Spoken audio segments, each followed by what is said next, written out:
And this video is going to be a little more personal than usual. It's about why the Crusades are important to me.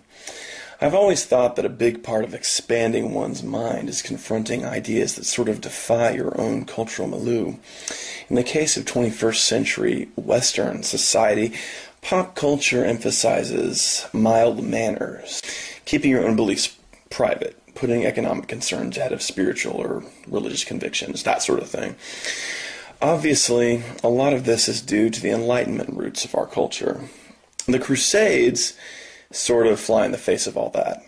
That's why they're so often dismissed by people in our culture as just incomprehensible. The Crusades were all about passion, zeal, big feelings, big actions, defiance in the face of obstacles. You know, a crusader was not a person who stood politely behind a sales counter and smiled timidly, trying not to offend people. He acted as his heart dictated. He was brave. He was in touch with his soul, you might say. If nothing's true, then you don't want anything to be hard. You want life to be easy and comfy and cozy. It's a lot safer not to upset anyone, to go around being careful not to rock the boat. But what does this really make of human beings? Could it be that this makes them into something more like bunny rabbits than men? Today, Western civilization is under assault, both from external enemies, but also from within, by those who wish to decry our history and alter the soul of our society. Amid all this, the Crusades need to become the new symbol of our pride in Western civilization, our pride in our history. At a time when Islam ruled over some of the most powerful empires in the world, the Crusaders united the West under the cause of the cross, marching out against incredible odds.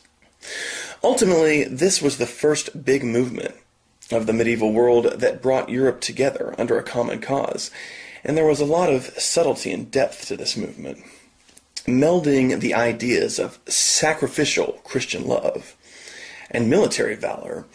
The Crusades successfully halted the expansion of Islam. You can even give dates to it. In 1492, the last outpost of Islamic Spain was returned to Christianity, and in 1571, the Turkish expansion was halted at Lepanto.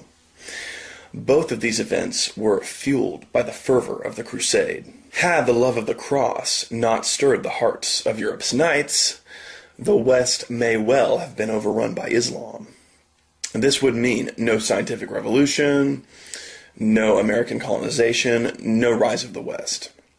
It goes without saying that all of our lives would be very different under such circumstances. Our children need heroes.